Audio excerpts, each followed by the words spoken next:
Assalamualaikum warahmatullahi wabarakatuh. Pada mahasiswa peserta kuliah etika pengukuran. Nah, kita bahas tentang sekarang kantor jasa surveyor berlisensi. Karena kita ketahui bahwa kantor jasa surveyor berlisensi ini merupakan wadah ya.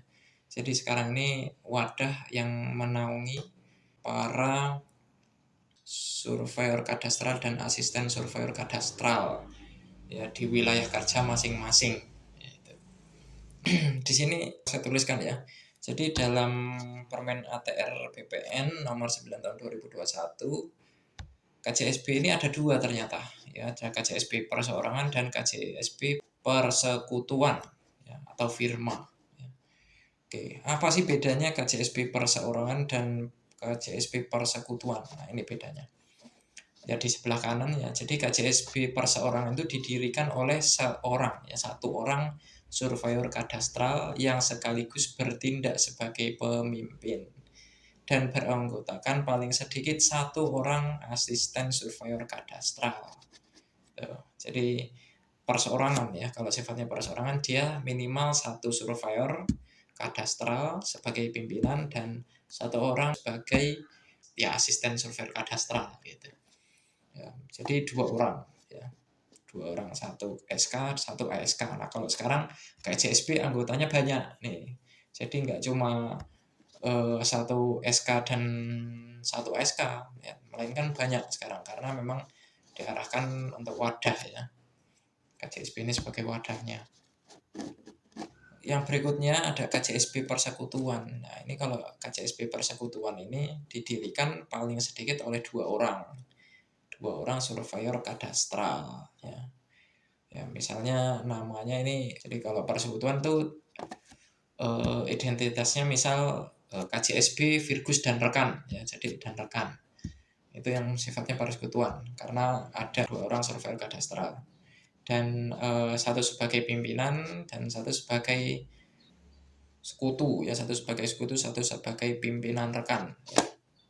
Dan beranggotakan paling sedikit juga dua orang ASK. Nah sekarang ASK sudah nggak cuma dua, melainkan banyak anggotanya. Gitu. Oke, kemudian di sini ya ternyata memang di peraturan yang terbaru ini ya, KJSB dapat bekerja sama dengan KJSB lain dalam melaksanakan kegiatan PSN, program strategis nasional. Ya.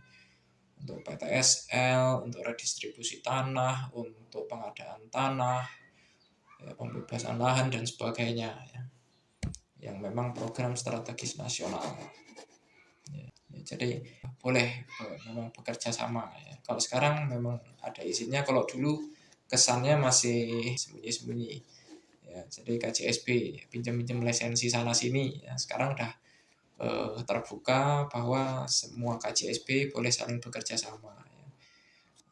Dua atau lebih KJSB boleh kerja sama. Oke. Baik, kemudian KJSB ya itu harus menyampaikan laporan bulanan ya. Ya jadi harus melakukan evaluasi kinerja dan menyampaikan laporan bulanan secara elektronik ya. Biasanya ada portal sendiri, ada portal khusus laporan KJSB atau email-emailan paling lambat tanggal 10 tiap bulan ya.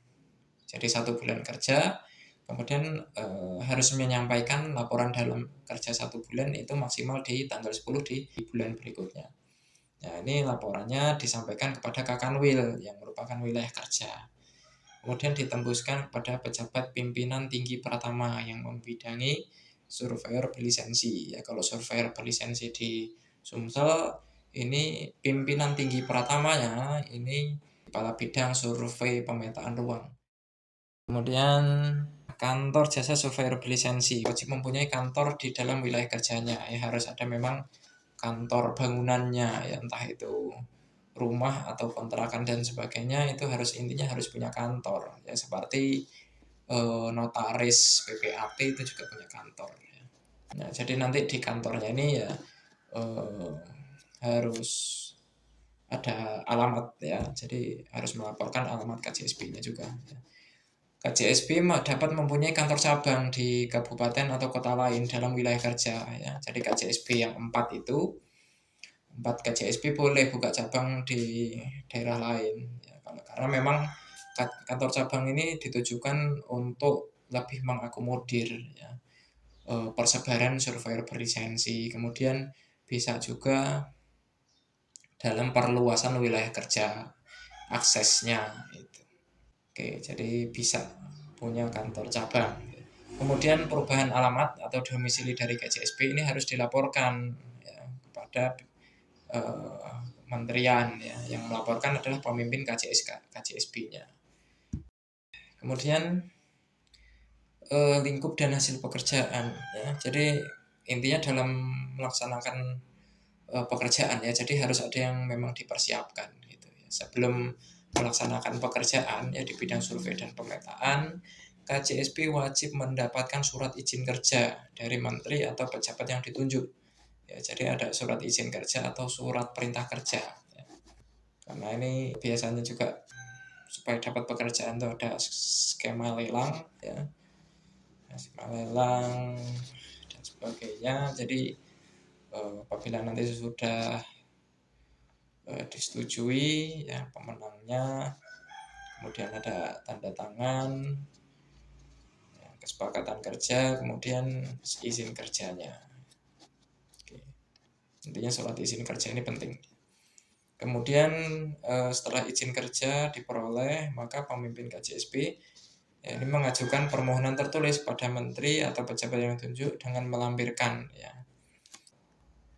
syarat-syaratnya apa supaya keluar izin kerjanya. Gitu.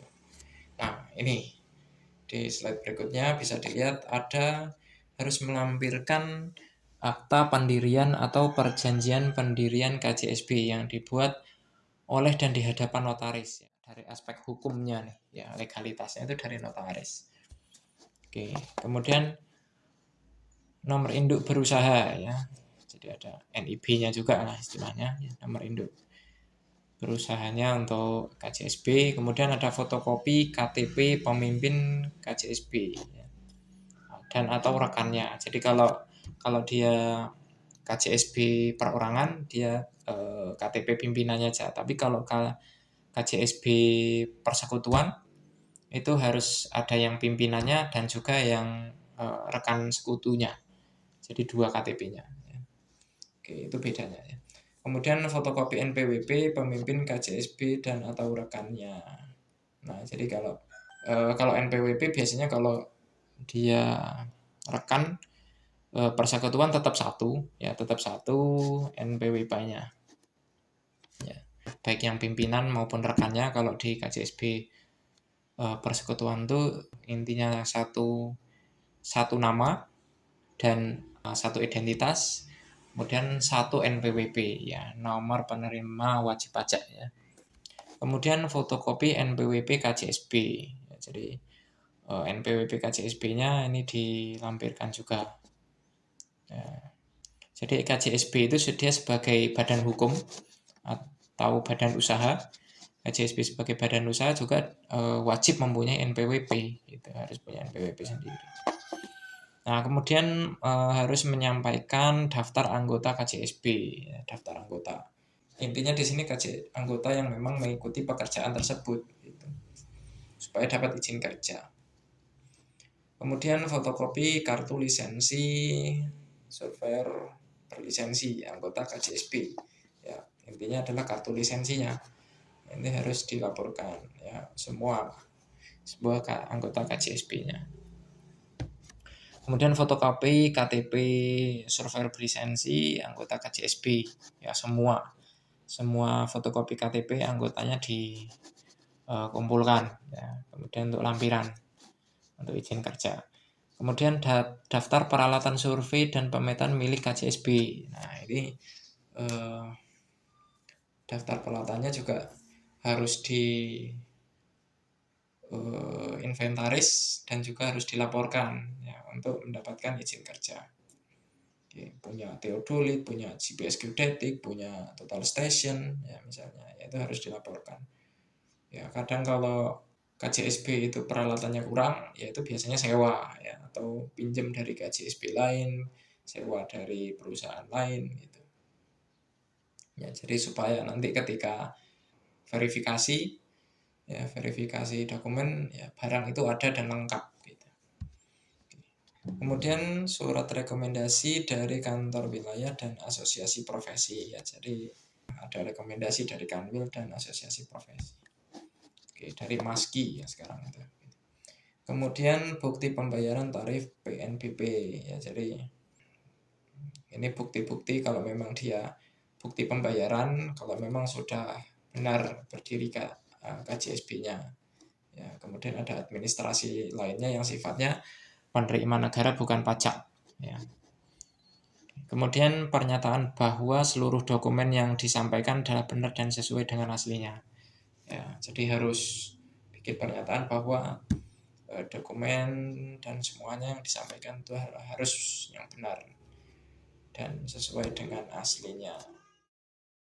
Oke, kemudian kantor jasa SP dalam jangka waktu 1 bulan setelah mendapatkan izin kerja, ya KJSP harus melaporkan surat keterangan domisili.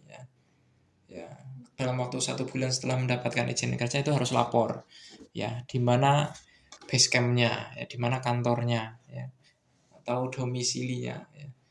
Nah, kemudian harus diterangkan atau dituliskan juga tanda tangan, ya harus ditandatangani dari Kakanwil, kemudian ada pejabat pimpinan yang membidangi survei lisensi dan Kakantah tempat domisili KJSB ya. Karena biasanya dapat pekerjaan itu suka di luar daerahnya, misal kantornya dia di Palembang tetapi dapat pekerjaan di Musirawas misalnya. Ya itu harus menyampaikan alamat domisilinya, alamat yang di Musirawas misalnya. Harus dilaporkan. Oke, kemudian lingkup pekerjaan KJSB ya ini intinya adalah kegiatan survei dan pemetaan yang meliputi perencanaan, kemudian pengorganisasian dan pelaksanaan, kemudian penyimpanan dan pengelolaan dokumen hasil pelaksanaan pekerjaan, survei dan pemetaan dalam dokumen elektronik. Ya intinya pekerjaan dikelola dalam dokumen elektroniknya. Kemudian ada proses QC atau kontrol kualitas pekerjaan. Kemudian ada kegiatan bidang survei pemetaan pertahanan dan ruang lainnya. Nah, jadi KJSB itu mulai bekerja yaitu untuk perencanaan, organisasi dan pelaksanaan, kemudian ada penyimpanan dan pengelolaan data. Data-data hasil pengukuran, pemetaan harus disimpan dan dikelola juga dalam bentuk dokumen elektronik, ya, file-file semuanya.